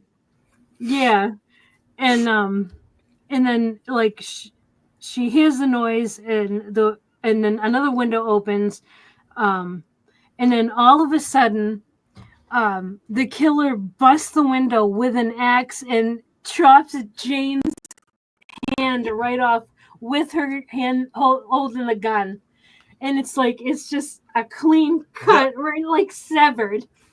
The blood splatter on that, like if she, like the way it sprayed out and literally, I heard you paint houses. She would have been dead in like 10 seconds. Like, holy shit, it was like the fire hose. Fire hose, yeah. Yep. And the way oh my god, that was awesome the way it sprayed on the wall. I loved that. And that looked awesome. It really did. Badass. And then he's like, well, I shouldn't say he, I keep doing that. The killer like takes another swing at her, and does he get her between the tits? Or is it in between the shoulder? I can't tell. I think it's the back, but I'm not. He hit. Okay, hang on. Let me pull it. Do you have it? Hang on. I have empirical evidence here. Well, so this is the person he hates the most, right? And he identifies her with the red shoes. So he sent her the red shoe. Yeah, I think is it the back? Let's see. Right shoulder blade. Yeah. Yes. And look at that blood. That looks awesome. It does. Hang on. Do we want to? I don't know. Would YouTube hit me for the spray? I think they'll hit me for the spray. I don't know. Better. You don't want. Yeah, I'm not gonna do it. If we were on just Twitter, I'd do it, but not on YouTube. But yeah, that spray was freaking just. Yeah, it's beautiful. It is. It's actually very artistic. Yeah. Really, the pattern and the way it hits and everything, and just the way they've got it directing when it's like shooting out of it. It's a great effect. That's why practical is so amazing. Yeah. Mm-hmm. Yep, 100%. And so he finishes the job, and then we see another like vision. And we see that woman in the white dress with the red shoes. We see like it looks like we as the audience go up to her and stab her, and she falls down, and then the camera pans and we see the red shoes, and we see the killer take the red shoes, and that's when we can tell that it's a male because the hairy arms and whatnot. You can tell it's a male. And so that is where that's where Jane got her red shoes, was that woman. And then so he's in Jane's apartment, and then we hear like a car pull up. And remember, Annie said she was on her way. So a woman a woman, makes it to the door, and as an audience, we think Anne shows up, and she goes in the apartment, and he takes the axe to her head. It kills her, and then he is hiding. He's like he hides behind the door, and then that's when we see Annie actually gets there, and then wait. Well, we see it's Peter, and he's almost like Yes. He's a bit distraught too because it's like he's snapped almost. Yep. Like that's right. That's right. Because he goes over to the body and he starts like, he's like, oh my God, it's kind of like a what did I do thing. So you'll kind of like, or what happened, it's And then what's the detective's name? Because he walks in. I don't remember his name. Yeah, it's the lady cop he killed, not the. Yep. Yeah, it's not Annie. Yep. It's not Annie. It's not Annie. The inspector. He killed Joan Cusack. Yeah, Joan. He killed Joan Cusack. Yep. Yeah. And then he's like sitting in the corner. He's like, I didn't know. And then and the detective quotes Doyle to Peter and says that okay, so one thing I forgot was that a little bit earlier in the police station, the Bulmer's maid told the inspector, that Inspector Altieri, that's the woman that he actually killed, that he thought was Annie, that he had an affair with Jane. He had an affair. Yeah, the agent had an affair with Jane, and that Altieri decided to go over to Jane's house to find out, and because she was too headstrong, she came alone, and then, but she didn't know that Peter was mad, and it cost her a life. And he says, I don't know if I should hate you or feel sorry for you. And then Peter's like, no, I didn't kill the other women. He's like, he's totally denying the other women. And the detective says, I know that would be impossible. Referring to the Arthur Conan Doyle quote. And then Peter laughs and he says, when I realized that Cristiano was the killer, it didn't take him long to realize.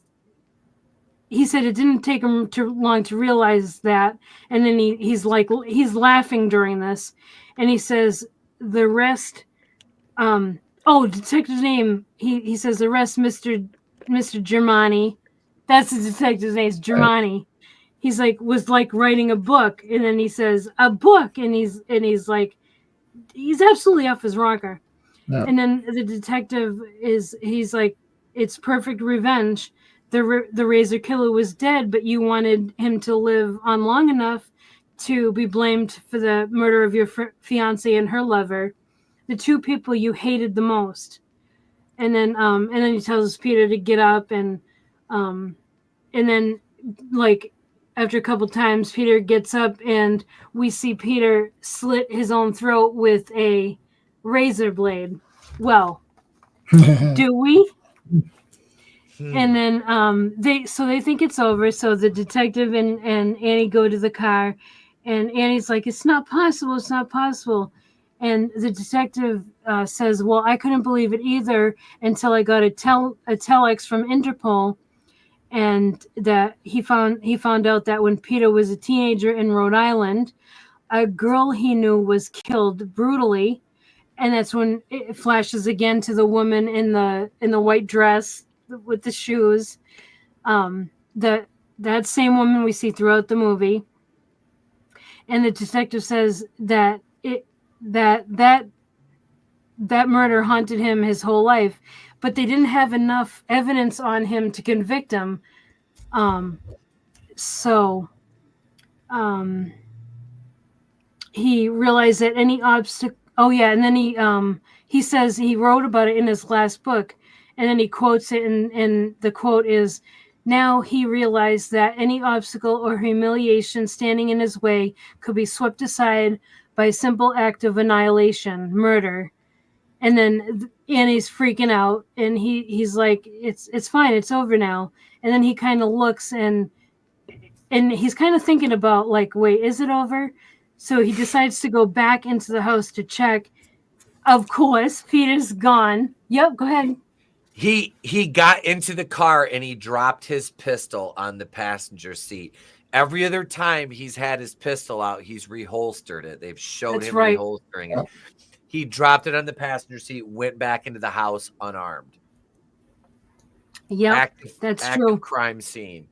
And yeah, I was like, when I saw that the first time, I was like, oh shit. Like, this is going to come into play. I'm like, as soon as he made that decision to get out of the car and you don't see him grab his gun, I'm like, he's fucked. This guy's fucked. Yeah. Yeah. Yeah. So we see that, we just see a pool of blood and like a handkerchief with Peter's initials on it, and Peter's gone. And then I love this shot. So best shot ever. Yes. Wait. Before you get to that, the razor. He picks up the razor. The razor squirts out the fake blood. Yeah, so the razor's there. Yeah. And the detective fucking, he's like, damn it, you know, he knows he's been had. Yeah. And the shot where here it is right here. I'm gonna pull. Oh, that's the best. Yes. This is fucking amazing. Whoops, hang on. He because just the way this is shot is freaking just fantastic. Here we go. All right. So right here, he's got, you see his ear here and you see his ear here. And I'm going to play this for a second. See the movement? Yep. There he looks down. Okay, there's the uh-oh.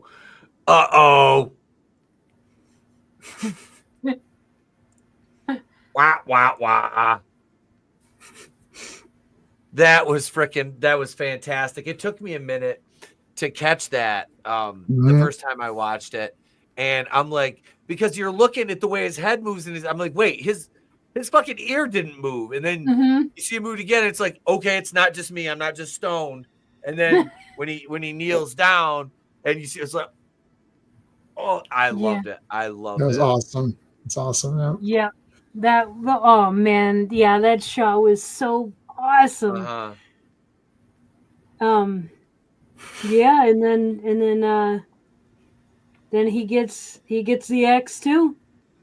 And then, Anne decides to come in to check, and Peter's waiting for her with an axe, and I love how he's standing. He's like crouched with the axe. Yeah, like, he's just waiting. It's like full on like combat stance. It's like he's waiting for like the White Walkers at the battle of up in what is that shit I don't know the name of the place. Up in the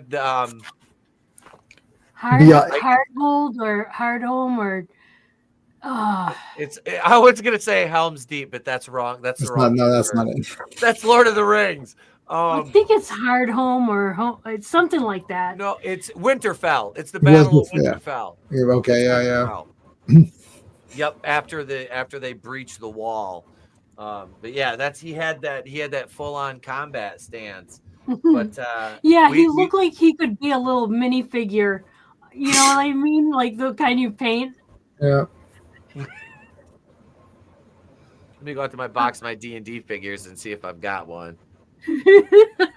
Yes. And so that was hilarious. And because when she actually she opens the door, which causes like this really ugly sculpture to kind of tip over, and one of the pieces of the sculpture impales Peter against the wall, and her reaction, like, so he's like, oh my god, and her reaction is also awesome too. Like her scream, Yeah. It's awesome, very awesome, and then that He was it. can't take it out because his blood, there's so much blood on his hands that he can't even remove it. And it's like that sheer, it's like a sheer spike. Think of like T-1000, like, you know, it's like, and then he can't take it out and he just dies and she just screams and then it's like end. Yep. It looks like credits. He got shanked by a big ass aluminum funnel. Like, yeah. That right there is why you don't have sheet metal statues in your house. Like that ugly ass contemporary modern art like that. Like, oh, Jesus. Deadly. Yeah, see, like it's like, oh, it's so beautiful until it impales you to a wall like you got stabbed by Michael fucking Myers. Like, Jesus. But I thought the Annie girl, like I was looking at her, I'm like, man, is that Laura Dern? Like she looks like Laura Dern. So we had Laura Dern and yeah, I mean, like we had this was good. This was good. Mm-hmm. I didn't see Laura Dern and Joan Cusack in the same Dario Argento movie. Ain't this something? But no, I didn't suspect, like they had a couple fake out deaths for Annie too, like almost like where she went out to her car and the way it was shot from the back seat and you know when she was in the parking lot and the guy starts laughing, it's like, man, this is very foreboding. I'm like, yeah. And then she went back up to the apartment to call and she left her car unlocked. I'm like, she didn't lock her car when she left. I'm like, that might come back. You know, I'm like in my head, I'm just all these tropes, you know, I'm like, is this going to come back into play? But this movie was fantastic. This was awesome. I absolutely loved it. Yeah. There was no downtime. No, like Trina said earlier, there was no wasted scenes. Yeah, this was absolutely fucking fantastic. Yeah. This is the first one I always show anybody. And then I usually like my buddy was like the second person I ever showed this to was over maybe a few months ago, and we watched this and Bird with the Crystal Plumage, which is Dario's first Giallo, and I showed him the two just to show the first one he did, and then after he's done a bunch of movies. Tenebrae is the seasoned Dario Argento. Bird is like the beginnings of him. So it's all these things in Tenebrae are in Bird, but like it's just like hasn't been pushed. Like the music's kind of neat, but it hasn't been pushed to the furthest. The gore is like, yeah, it's okay, but it hasn't been pushed. The mystery though is awesome for me in that one. But this one, Tenebrae is like the final stage. Like he's level. If you're using D&D, he's now level 20. You know, on Tenebrae. But I love Bird with the Crystal Plumage. That's kind of my favorite, just because I don't know. I like the mystery of it, but this is like the sort of the everything you want in one movie. It's every Giallo thing in one movie, and then this is the perfect one. People argued with me a bit on the Facebook group about what I should show people first. Like, there's Deep Red and there's Cat of Nine Tails. And I was like, I kind of like Tenebrae, and John Saxon's in it, so I feel that people can. It's a gateway. Oh, I know that character. I know him, right? So yeah, I like Inferno. Inferno's awesome, man. Inferno's so awesome. I'm looking forward to more of these. Yeah, I really, there's nothing to dislike. Honestly, I don't say this very often, but this is as close to a perfect movie. Like really, we'll go ahead and we'll rank it now. Jay, man, I'll let you start. Brother. It's obviously 10 out of 10. I love it. Like, I love everything about it. I mean, I don't even know what to say. Like, yeah, like what would you remove? What would you add? Like, I can't remove anything. Nothing. Like, what can I add? I can't, say, well, make it even more gorier, but it was already gory. Like, it's just, I don't know. Like, yeah, I can't add anything. The mystery was awesome. You're guessing though. You're still guessing. Mm-hmm. Even when he's dead, you're like, wait, is he dead? You're like, oh, no, he's not dead. He's not dead. Oh. Trina, are you about the same on this one? Oh yeah, absolutely. I have nothing to add that hasn't been said. This is a perfect score for me as well. I can't in all good conscience not give this one a perfect score, because from the opening credits, it had me through to the end. Yeah, this I told my wife, I said, I don't know if you'll like this one, but I want to show it to you anyway. She might, because it's not straight out gore. It's more of, like you said, there's the thriller aspect and everything makes sense. And yeah, I'm going to show her this one just to see if she's into this. So I loved it, man. I loved it. Awesome. Yeah, you could do the close your eyes theory, which is if you close your eyes during the gore parts and then open them again, you still got a great movie. Whereas if you close your eyes for the gore in, let's say, Terrifier 2, you're not watching a movie, because you're just going to be like this the entire film, and then there's no real story to back it up. Even though I love Terrifier 2. Thank you for admitting that. Well, I can admit the faults in a movie and still like it. I'm not a crazy content creator who doesn't understand that movies have faults, but I can still enjoy them. I'm just messing with you. I'm just messing. Yeah, no, but yeah, it's not Tenebrae, obviously. No. Trina, I never said Terrifier had a great story. I just said I like the gore now. No, I know. No, that movie, like, there's no, like, the first one has like no story. Well, there's a little bit with the. That's a thread we don't need to pull right now, because I was gonna say that's just like read another stream of that. Yeah. Yeah, that goes down a whole nother rabbit hole. But J-Man, thank you, dude, for hanging out. I know it's later for you. But thank you, man. That's cool. Appreciate it, bro. Appreciate it. Tell the people where they can find you, brother. At Jman77, that's my YouTube channel. I don't really do horror, so whenever Etep has me on, I love coming on to talk horror, because I'm a big time horror movie guy. Mostly I do comics, and I'm doing old TV shows now. So I did The Prisoner, I did Star Trek. I'm going to be doing The Persuaders. I'm going to be doing like Space 1999. Yeah, so just mostly comics and movie and geek stuff. That's it. Well, thank you, man. Appreciate you being here as always, dude. Trina, you got anything else coming up this week? Yeah. Well, you guys all know my channel at Real Horror. Tomorrow actually I'm going to be starting a new series with Draven. We're covering the Saw franchise. We're definitely covering the first movie. If we have time, we'll get into the second movie. But yeah, we'll be doing that like every other Wednesday at 7 p.m. Eastern. So yeah, looking forward to that. And then we have Collectible Past on Tommy and the Guinea Pig Collective's channel, Thursday at 8:30 p.m. Eastern. And yeah, that's about it. It was a blast covering this movie with you guys, and great to have you again, J-Man. And yeah, thank you all for tuning in to watch us, and anybody watching on the replay, thank you as well. We appreciate it. And yeah, other than that, hope everybody has a great week. You can catch us here if you're a channel member tomorrow night at let's see. Well, actually, no, we're doing Ready to Rumble tomorrow night around 8:30. That's right, because I can't go to wrestling training tomorrow because I have some teeth worked on, just some fillings replaced, some old fillings I'm getting replaced finally. So yeah, but I can't go wrestle after having my mouth worked on. I'm not going to do that. So yeah, we're gonna watch Ready to Rumble tomorrow night, and you'll get a member stream probably earlier in the day. And I've got to review Halloween Resurrection. That's the last one, and then next week, Trina, I am so ready for this. Are you? Because we get to watch and review Rob Zombie's Halloween 1 and 2.